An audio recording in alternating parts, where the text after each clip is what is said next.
Hey, we have a really exciting year. I was saying we're 231 years old, but really we're 231 years old because we are organized as the conference then. But really, our history goes way back further than that.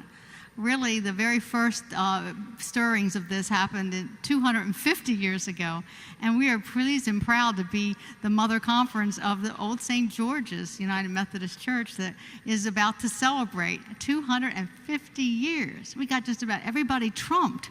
I mean, this is something to really be excited about. And so we're going to be having some visitors come to visit us. Somebody's here. Who are you? My. Yes. Good day, brothers and sisters.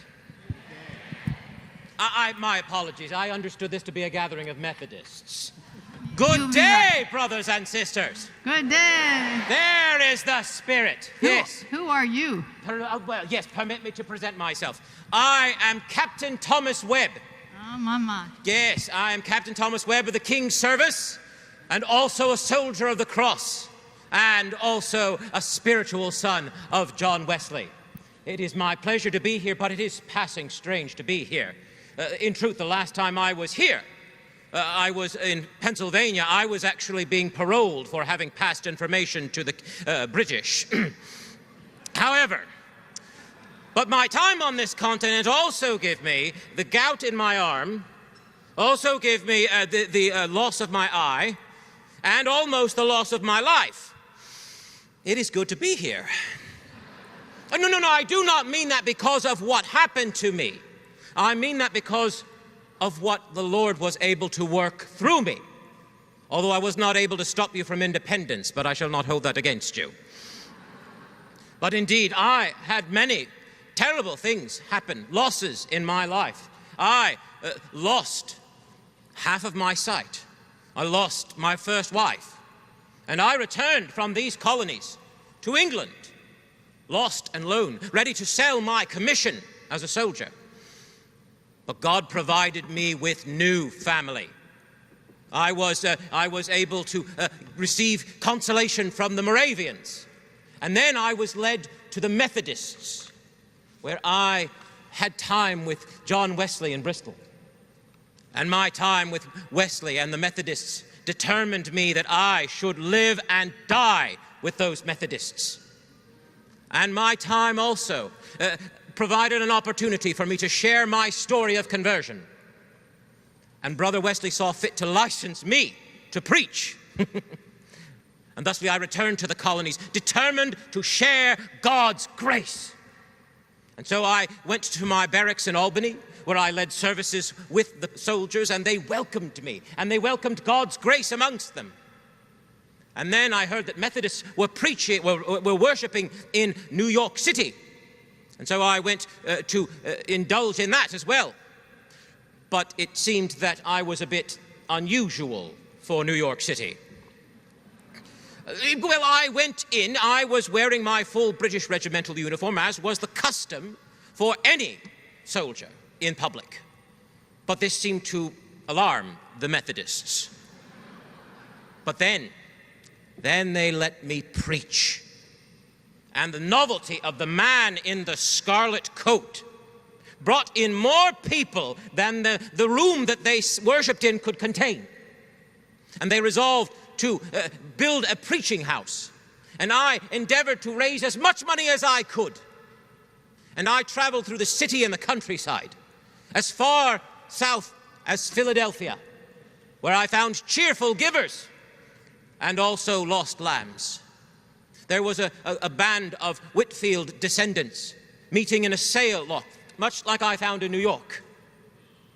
But I found that they were still worshiping, so I went to worship with them. And when I entered into the room, every eye was upon me, including my own, I suppose. But once they heard this soldier singing and praying with them, their hearts softened. And I saw that this was a flock that needed feeding. And I trusted in God that the man in the scarlet coat could feed them. And by God's grace, hearts were turned.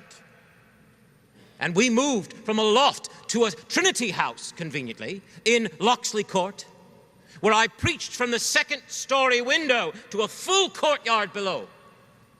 But it became clear that, to any soldier, it became clear that this regiment needed a fortified field.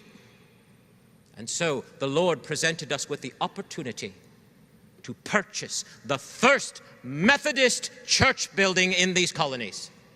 The German Reformed, they called it George Kirchen. We Methodists called it St. George. Earlier, we had called out for capable preachers, and we received Richard Boardman and Joseph Pillmore. But there was a great surprise, and not simply because of my appearance this time, but the fact that there were Methodists in Philadelphia at all, much less Methodists that were looking for a church building. But the sower sowed the seed, and it fell upon good ground. And we increased our harvest from those days in St. George. We traveled outward with our bounty into Philadelphia, into Pennsylvania, into Maryland, into Delaware. And it was my great pleasure to share the gospel and to help it fall upon good ears, to bring those in poverty of spirit to the richness of God's blessing. Now, I think that some of you, actually, some of your churches today might be able to look upon me as one of your early preachers. In fact, I believe that some of you, I was responsible for raising funds for your preaching houses. But in faith, I did not build the house. God provided the house. I merely opened the doors. And now, as I am long gone, it is up to each of you to hold those doors open wide so that all may come in. And do not consider yourself unfit for service. The great and generous God did not give me great preaching abilities, but He gave me talent enough and power enough, and it was sufficient. God offers all of us free and universal grace. And if we will but accept it and use our talent enough and our power enough, that will be sufficient, so that all God's children might cry aloud, Amen. Are we Methodists or not? Amen. Amen. There is the spirit. I am very pleased to have spent this time with you, and I understand that there is food to be had shortly.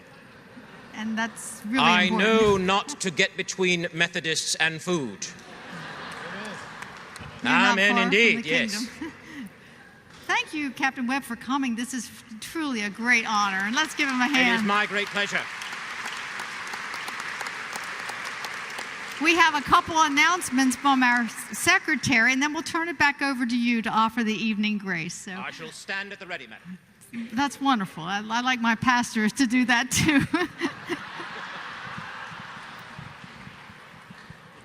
I have some training available if you need that.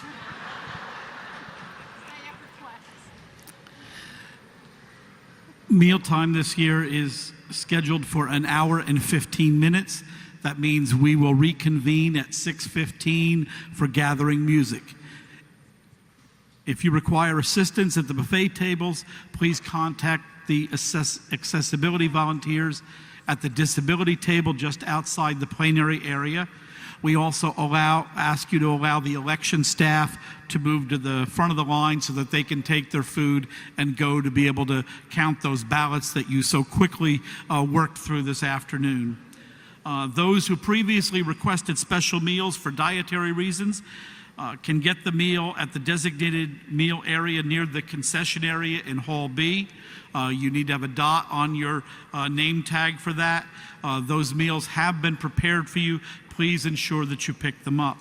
If you have arranged for a group to have a meal together, there will be a table card on the appropriate table for you to meet at.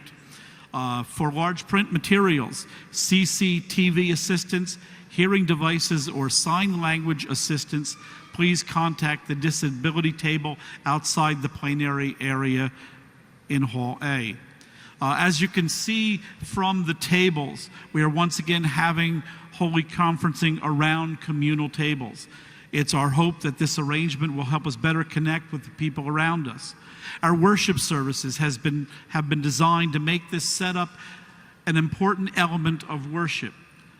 Colored cloth napkins are in the center of each table. These napkins mark the space that will be used for a variety of worship supplies and elements throughout this week. Please do not remove the napkins or place any other materials on them throughout our conference sessions. Finally, let me remind everyone, our rules of order state only authorized materials pertinent to plenary sessions shall be distributed on the floor of conference. Agencies, institutions, and groups interested in providing promotional or informational material may do so by distributing it at the doors to the plenary area using their own personnel. Such material shall clearly identify the sponsoring agency, institution, or group. Captain Webb, bless us. Of course. I shall merely state that I will be standing to speak with you if you so desire, after, of course, you've eaten.